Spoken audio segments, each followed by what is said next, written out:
Bismillah ar-Rahman ar-Rahim. Assalamu alaikum wa rahmatullahi wa barakatuh, brothers and sisters. It's good to see so many of you here, so many familiar faces. I can see a lot of donors to Five Pillars over the years, but also people who have helped us to produce content. Literally what you see on the website, what you see on the social media platforms in written form and in video form. People from London, from Birmingham, from Manchester, as far as field as Manchester, I think, I recognize, from Sheffield as well.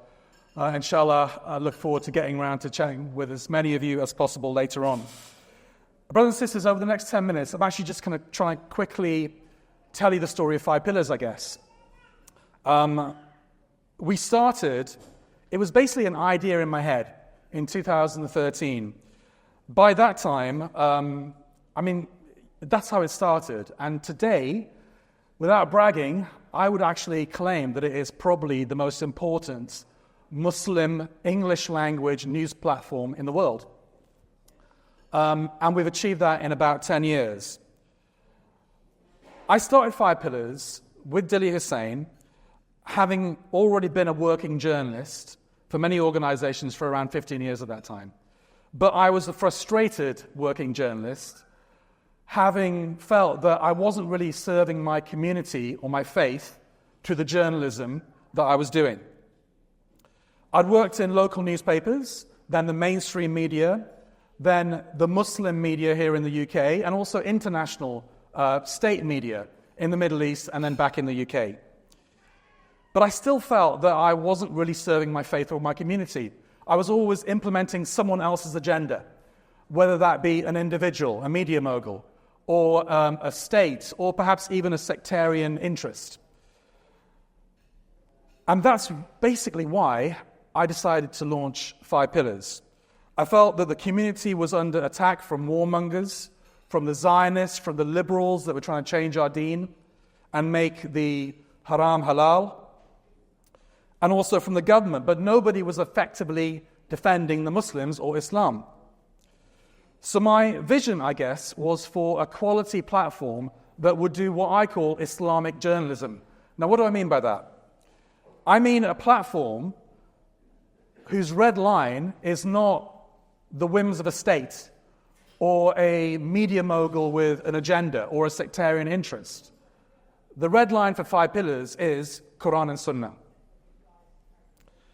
And I wanted to adopt the journalistic techniques that I'd learned over the years to tell stories through print medium and through words, but also through images and videos and pictures. I wanted to adopt those techniques and literally put them in service of Allah Azza wa Jal and His Messenger Rasulullah Sallallahu Alaihi Wasallam, and of course the Ummah. I wanted to produce a platform that would be independent of the agendas of those vested interests, state, individual, or sectarian. That would produce quality journalism, break exclusive stories, so not just copy and pasting other people's stories and repackaging them, but literally bringing in new stories that you would never know about unless we brought them to you. And I wanted to also focus on the Muslim grassroots rather than the Muslim elites in their ivory towers who already have their platforms.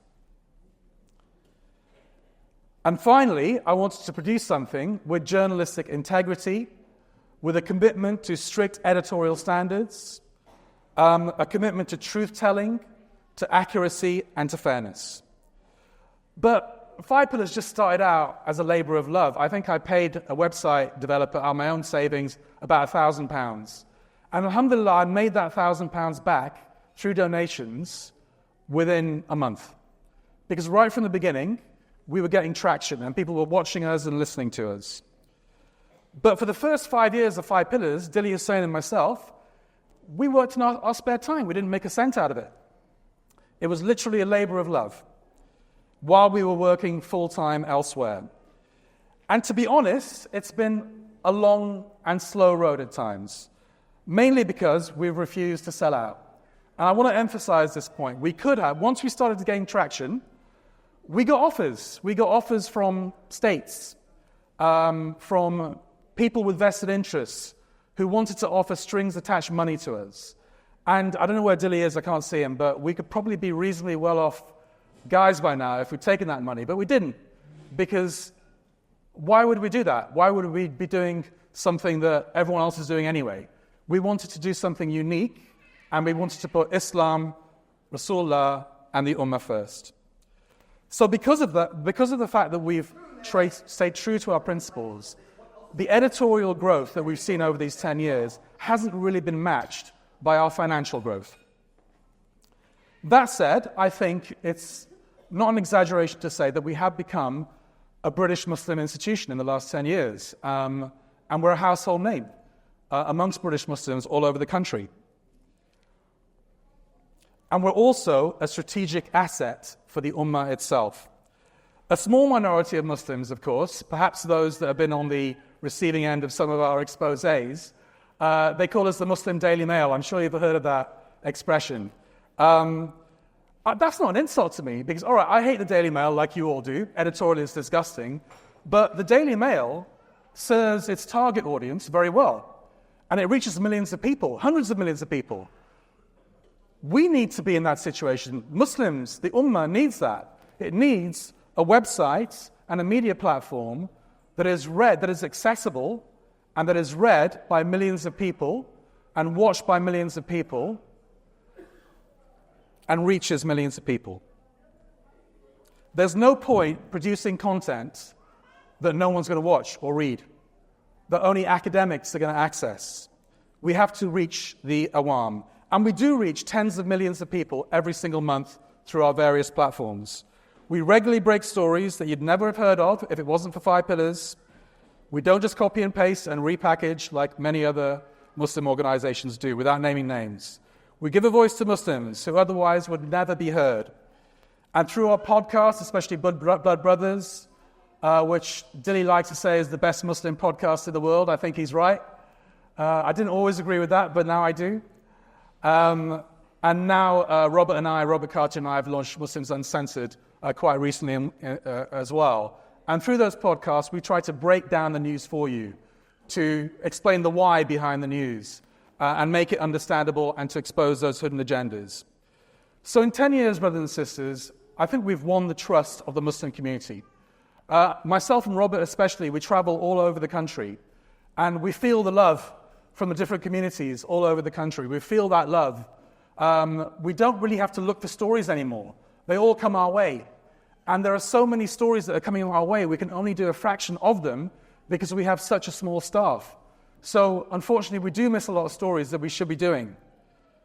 But wherever we go around the UK, we feel that love. We don't have to ask for help because the help is already there. And people are already willing to give it to us because they know that we're going to tell their stories faithfully and in a way that will reach a lot of people.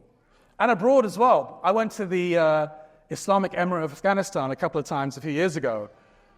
And I was speaking to the spokesman for the Islamic Emirates Foreign Ministry, and I was explaining to him what 5 Pillars was. And he stopped me and he said, I know what 5 Pillars is.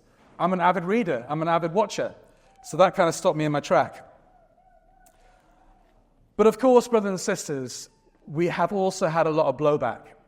And there are a lot of challenges in the work we do. We get attacked a lot from the Zionists, the bad guys, the Zionists, the gender activists, who try to get us cancelled, shadow banned, and worse.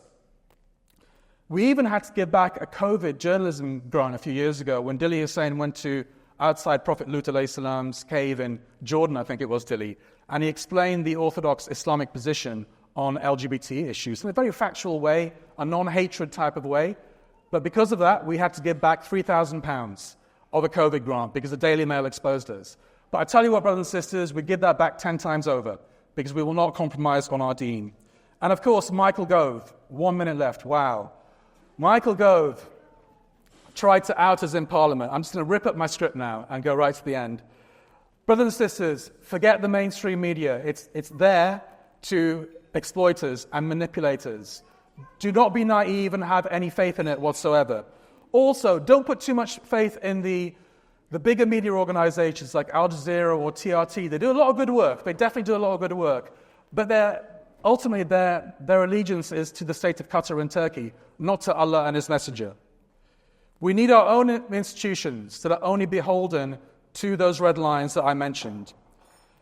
I personally see the journalism that I do as a form of dawah, a form of ibadah. Anyone that knows me personally will know that I'm very imperfect as a human being. So maybe this is literally my ticket to Jannah. Our goal is to do dawah to Muslims, to make them confident in their Islam and in their faith, but also dawah to non-Muslims, to show them that we have unchanging, eternal principles that we will not renege on, whatever the whims of modern society. While the Christians have been destroyed and no one is in churches, the mosques are full, alhamdulillah. And by the way, you know what I call churches? I call them future mosques. Brothers and sisters, to conclude, I'm skipping half of my speech now. Thank you very much, Saqib. Cheers for that, mate. How much work I put into this speech. Brothers and sisters, I know you love 5 pillars, and I feel that love wherever I go. But a constant criticism is that we should be bigger and better. And that is true, but there's a simple reason for that. We don't have enough resources. Just imagine what we could do, what a powerful voice for the ummah we could be if we had a bigger budget. The more stories we could cover, the more podcasts we could take to the next level, the more traveling we could do. The Zionists would be quaking in their boots. So would the LGBT lobby, the warmongers, the Islamophobe, and that's to name just a few. If we want a successful community, and I promise, Saqib, this is the end. If we want a successful community, brothers and sisters, we really need to change our mindset when it comes to giving. At the moment, we give 95% of our charitable donations, especially in the month of Ramadan, to charitable causes, doing great work all around the world, especially in Gaza at the moment. And we must continue to give that money, of course. But we only have 5% to strategic causes, political causes, to long-term causes. But if we can just shift that mindset, 5%, or let's say 10%, so we're giving 15% to strategic long-term causes, and 70 or 85%, my maths is terrible, to charitable causes, you will see a stronger Muslim community, a community that's not always firefighting, but is thinking ahead. Like the Jewish community, they give like 50% to strategic long-term causes. They've been planning for decades for the ethnic cleansing of Gaza to have an effective media organization and system in place.